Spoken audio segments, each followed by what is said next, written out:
We're 2 videos deep into the rabbit hole of Ukrainian politics, and finally we're going to be talking about the current President Zelensky and his scandals so far.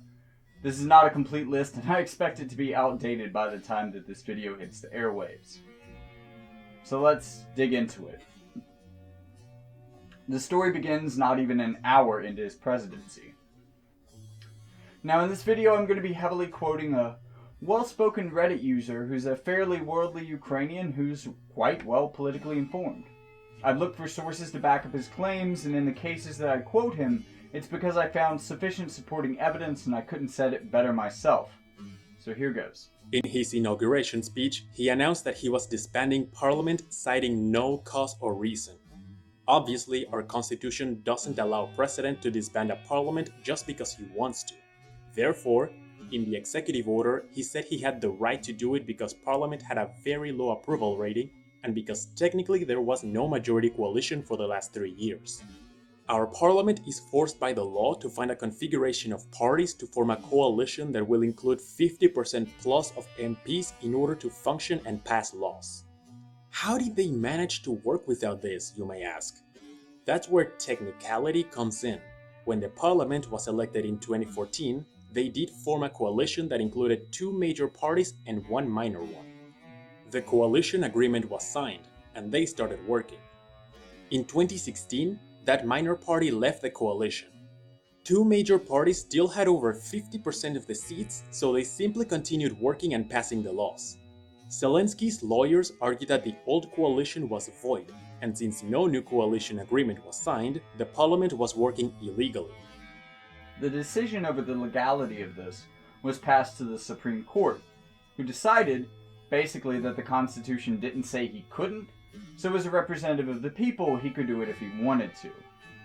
Zelensky won in round 2 of their electoral process with a commanding 73+% of the vote, even more than Vasya won with in the show. So it's hard to argue that he wasn't a direct representation of the will of the people. Round 1 seen him leading a group of 39 candidates with 30+% of the vote. The new parliamentary vote happened 1 month later, and his party, which previously had almost no members, won a commanding 43+% of the vote, and 254 of 450 total seats. This was primarily to the detriment of the European Solidarity Party, which lost 107. In response to this victory, he threatened the whole of Parliament, saying, and this is a direct quote from President Zelensky, "Only constructive and daily hard work for the benefit of the Ukrainian people, or God forbid you will go down in history as the least lived parliament for 1 year. In fact, it is yours. It is our probation. Believe me, I already know that dissolving the parliament is not so scary, so I sincerely believe that that will not happen." It's also worth noting that most of his fellow party members elected to parliament were so politically inexperienced that they literally had to give them a class on how to vote, how bills are passed, budgeting, etc. Which probably isn't a bad idea, except that it's something that should come well before being elected into office or joining a political party. And this goes double when the country is being invaded by a major foreign power. That day's decision and its immediate ramifications out of the way, let's move on to the man and his party's stated goals, summarized as follows. Some of Zelensky's personal and party promises included: no more friends and business partners in politics, only technocrats and professionals. No more shady deals in parliament, only transparency. No more corruption in any part of government. No more utilities genocide. And stopping the war with Russia. To start with point 1, Zelensky has hired so many friends, especially fellow actors, the whole thing has become a meme. This is a famous drag queen, famous for playing an angry train conductor, saying, "Come on, you know you want to make me head of the Ukrainian rail service." Funny thing is, this is basically what happened in the first season of the show, so this may actually be the way that Zelensky's run most mirrored Vasya's. The rest of the bulk of his appointees are people like the CEO of 1+1 and the deputy chairman of the bank we discussed in the last video. As I discussed, both entities are owned by the oligarch Kolomoyskyi, whose influence led to the shift in tone in the show in Season 2 when Poroshenko's parliament began to come down hard on him with banking and finance regulations. The entirety of the cabinet of ministers was replaced, except for one man who was long rumored to be one of the people who was an inside man for Kolomoyskyi. This was also briefly controversial. However, one thing about the Zelensky president that my American audience will find relatable is that under Zelensky, the controversies seem to be happening so fast as to be difficult for any one of them to really get the attention they deserve. That being said, I won't cover them all by far, but there's still quite a few big ones to talk about. But first I should note, I promised to tell you about the reaction to the Trump call, but I gotta be honest with you. Nobody gives a shit about that. We are getting a new scandal every week, and Trump's call is old news. It did cause Zelensky's reputation to drop a little, because he looked like a scared puppy, and licked Trump's butthole so much it bordered on a sexual favor, which is why he got nicknamed Monica Zelensky for a while. But at this point, it would be forgotten if not for the impeachment hearings that we sometimes hear about. In any case, that didn't seem to help with no more shady deals too much.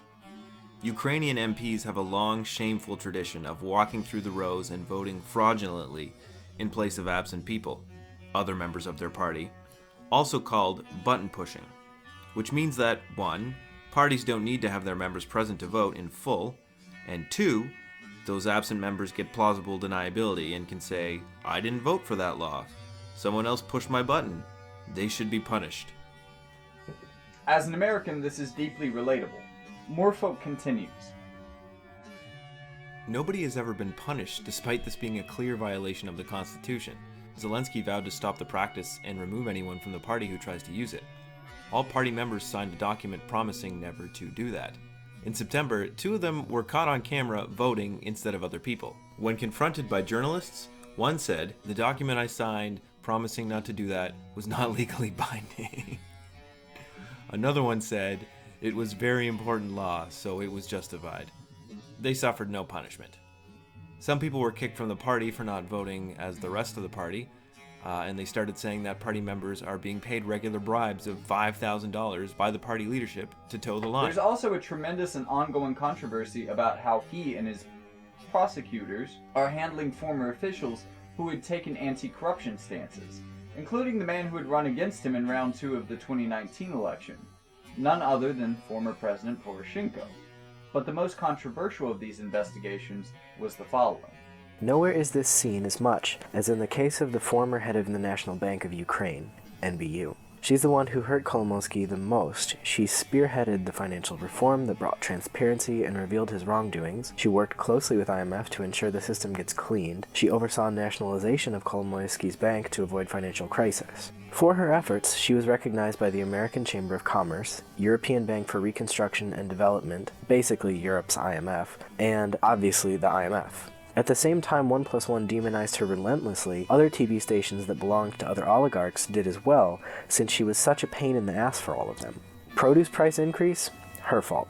Hryvnia, our currency, lost 0.1% of a value? Her fault. A corruption scandal in one of the banks she tried to clean up? Her fault. After the reform and nationalization were finalized, she moved to London and was slowly leaving the public view. Then Zelensky was elected and Kolomoyskyi came back to Ukraine as soon as the results were announced. He started campaigning to get his bank back, which is the reason IMF has not come to any agreement with Zelensky's government yet, and some local Ukrainian court even tried to cancel the nationalization. Of course, if you think that Kolomoyskyi related shit with the HBU ends here, you'd be wrong. Back in London, former NBU head was hit by a car. It was a regular hit and run, somewhat suspicious, but it happens. The UK police are still investigating. Then her car in Ukraine was burned, a standard intimidation tactic of mafia and oligarchs. Then unidentified armed and masked men raided her apartment, and finally her house was burned down. Someone was out to get her. When asked for comments, Kolomoyskyi said she should sit quietly in London and transfer the assets to someone else to avoid it getting burned. At this point, one could say, this is horrible, and there's only hearsay and no verdict. Kolomoyskyi is a well-known piece of shit. But even if he did what you said he did, what does it all have to do with Zelensky? Well, this is where the story once again circles around to 1+1 and Zelensky. Zelensky owns the production company that created the Servant of the People TV series, but their most popular show is a live comedy performance similar to Saturday Night Live called Vartel 95. They make satirical, political, and non-political skits, which is how he became famous in the first place. In the days following the arson, they made a song performance, making fun of the former NBU head for having her house burned down. You heard that right. Zelensky's TV company produced a musical skit making fun of the person who had their house and car burned down and herself injured by a hit and run, and then showed it all over Ukraine. To make matters worse, they got one of the national choirs, financed mostly by the government, to act as backing vocalists, making them propaganda tools. This was the point where Ukrainian social media began to turn against him. The comments on stories or memes about Zelensky are now very mixed. Much like comments around Trump here in America. There's a lot of hate, but also a lot of avid defenders. Whereas before his reception was mostly warm and welcoming. And then the shit really hit the fan. A conversation got leaked where they are talking to a police department and telling them to report to these actors' deputies, whose major power is being friends with Zelensky, follow their investigation leads, and pay monthly bribes to these actors. Imagine an SNL producer getting elected, endorsing Kenan Thompson for the Congress, and then someone leaks that Kenan is going around state police departments demanding bribes and direct reporting to himself. This is where we are at now. The final controversy is related to that final promise listed above, stopping the war with Russia.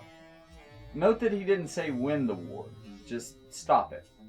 On October 1st, he announced that he was ready to sign the ceasefire with Russia on terms that looked suspiciously like Russian terms.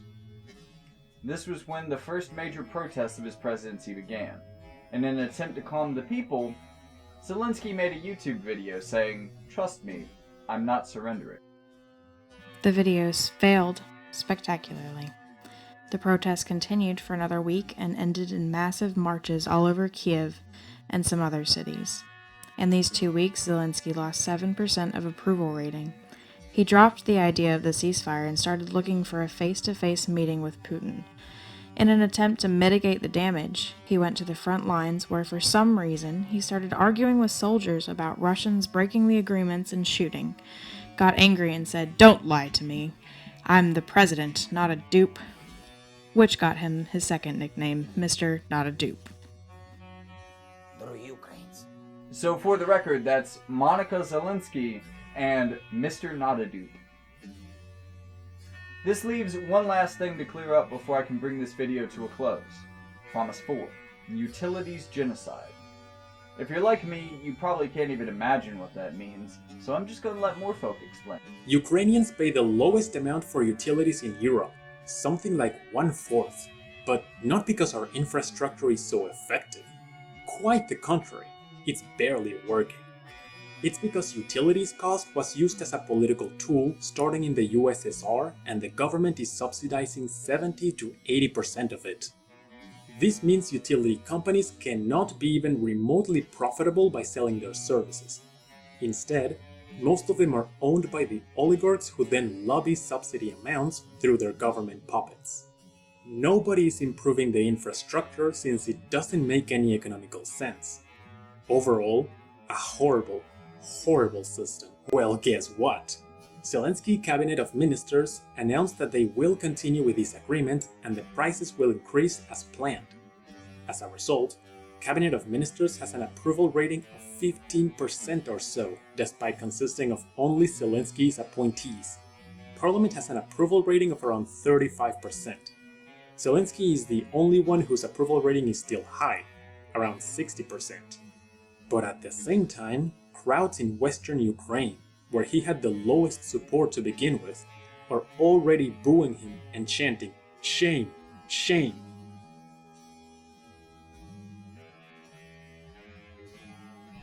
IMF and EU demanded to stop these practices because Ukraine will either go bankrupt or stay captured by the oligarchs forever.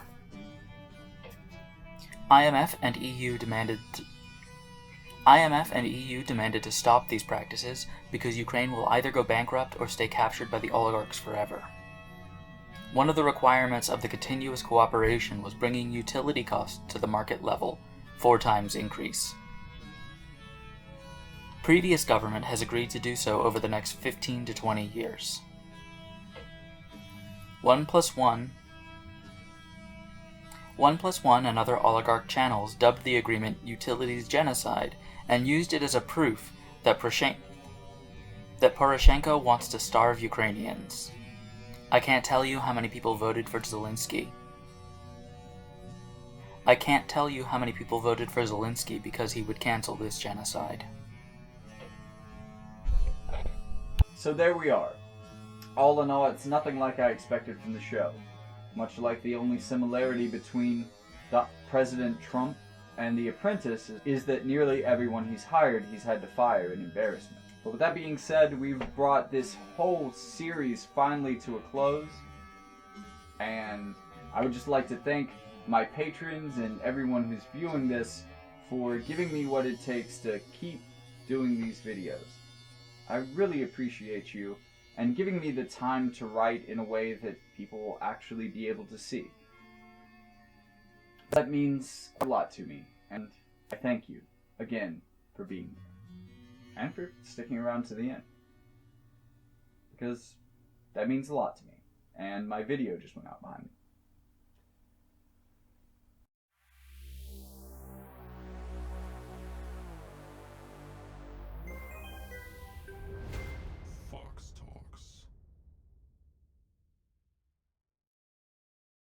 Kolomoyskyi, whose influence led to the shift in tone in the show in Season 2 when Poroshenko's parliament began to come down hard